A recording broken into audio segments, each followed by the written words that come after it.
Hey everybody, welcome to Drive Thru Review 331. Today we're going to talk about Clash of Cultures, the Civilizations expansion. If you're not familiar with Clash of Cultures, I would recommend go watch my review. I also did a walkthrough of it, and go watch anybody else's review, and then go buy it. I'm a fan of Clash of Cultures, and I'll just say right up front, this makes the game even better. So let me jump in and just talk about some of the new things that they added, and then I'll kind of just give you my thoughts as I kind of talk about all the different modules, I guess, that you add to the base game, and then kind of give you my final thoughts. So the first thing to say about this expansion is that it does live up to its name, Civilizations.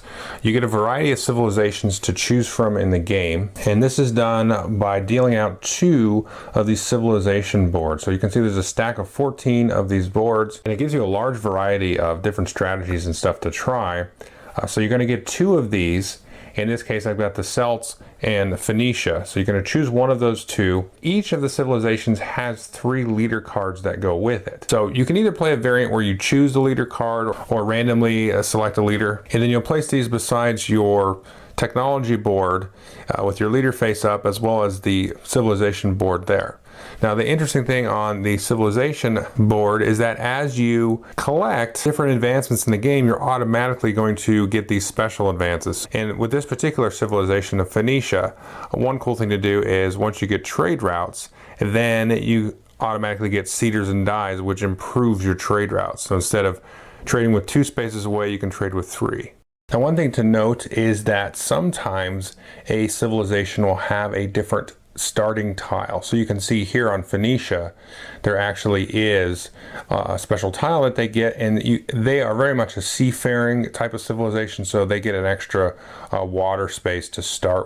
We've also got 3 new buildings that you can construct. We've got the market, the obelisk, and the apothecary. Now, the market will allow you to build cavalry and elephant units, which are brand new army units, which I'll talk about. The other cool thing about the market is if somebody uses a trade route on you, then you actually can collect a gold, which is nice, because the only thing you could really do about it before was go and attack them and get rid of their trade routes. But this is kind of nice because it's more actually some kind of trading involved. The next thing here, the obelisk, is interesting. The Vikings and the Egyptians have some special abilities that go along with these, but these are interesting because they can't be taken over by cultural influence. And if you have a city that gets captured, this piece will actually stay out in your color for perpetuity. So it's an everlasting monument, almost like a mini wonder in some ways. The apothecary is a very interesting building as well.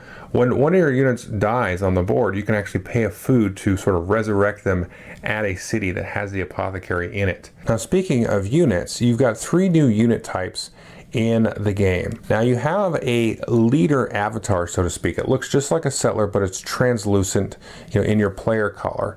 And these are going to have a variety of effects. Sometimes they're going to give bonuses to armies if they travel with the army, or they're going to give you bonus to a city that they're in, which may or may not be combat related. So there's a variety of things, and all of the abilities and things on your leader card are going to tell you about that. And then next we have the cavalry unit, and this unit will group with regular land units.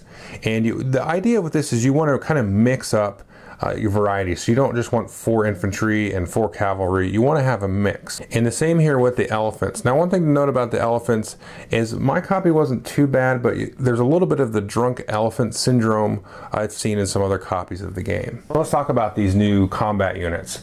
First, touching on the component idea, I've seen some elephants where they're kind of like, it's almost like they're bent, but they're really not. It's just like they have kind of come out from their little mold. So if you bend them slowly, then they should be fine. You might have to put them a little bit of hot water, or even I'm probably going to go in and apply some glue because mine are a little bit skewed. I did see some other complaints online about some of the copies. I think those were all Essen releases, so there was probably some first printing kind of copies issues, but nothing too bad with mine. Just the elephant's a little skewed, but they're not really that badly skewed. But let's talk about the combat units in terms of gameplay. It's really interesting. So the cavalry is going to add +1 to your combat roll when you make a roll for each infantry in the group. So remember, you can only have 4 army units in a group. So let's say I had 2 infantry and 2 cavalry. Well, each of those cavalry is going to add +1 for the 2 infantry. So I'm going to get +2 from this guy and +2 from this guy. So that's going to add 4. That's a very aggressive combat orientation there with those guys. Now, the elephants, on the other hand, work a little bit differently.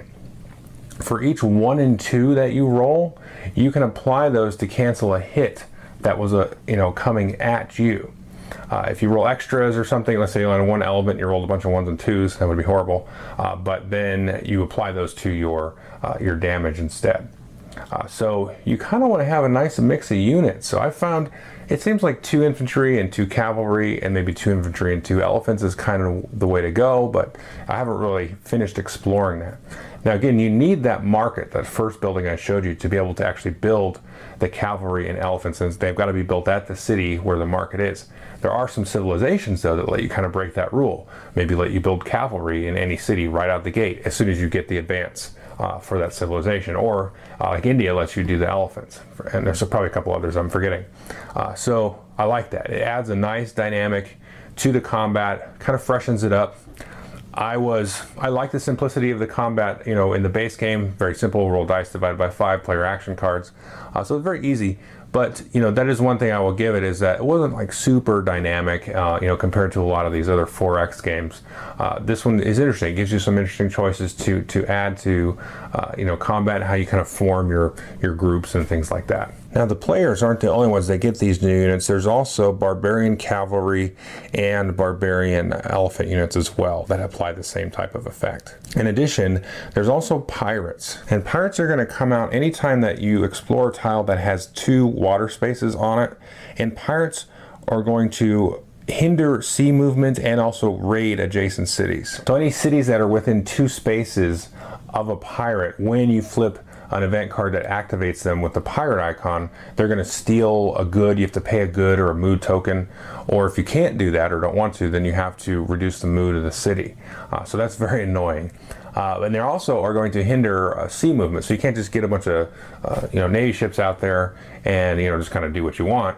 You've got to deal with them before you start dealing with each other in terms of the Navy combat and things. But they do reward you gold and a mood token when you defeat them, so they are worth attacking for sure. The game also comes with a brand new set of objective cards and action cards and event cards that you can add, and some of them will actually replace some existing cards.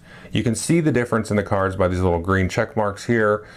So if you want to pull these out and play just a base game, you can also do that as well. So the cards don't really change the game up that much, but there's some nice flavor and things to them. Like there's a Religious Reformation card, which is kind of interesting.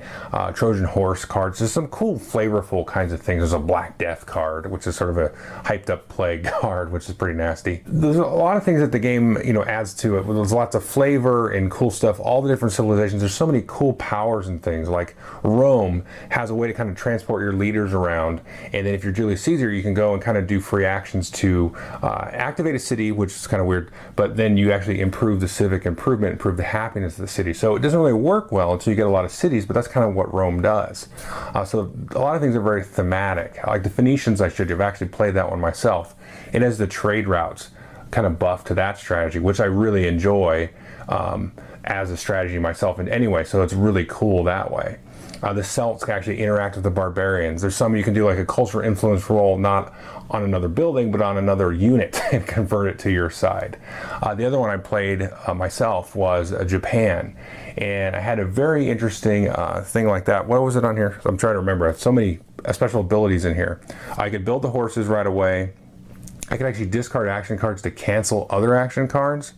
And then this was a cool one here. The Shogunate is the last one. So as an action cards can be played at no action cost once per turn. So those cards that you have to say as an action, play this. I can play this for free without an action. That's awesome. And then when I use the draft ability, I can actually use that instead of using it for its ability to pay for things with the mood tokens to actually draw a new action card. So you get through action cards very quickly. So it's pretty cool.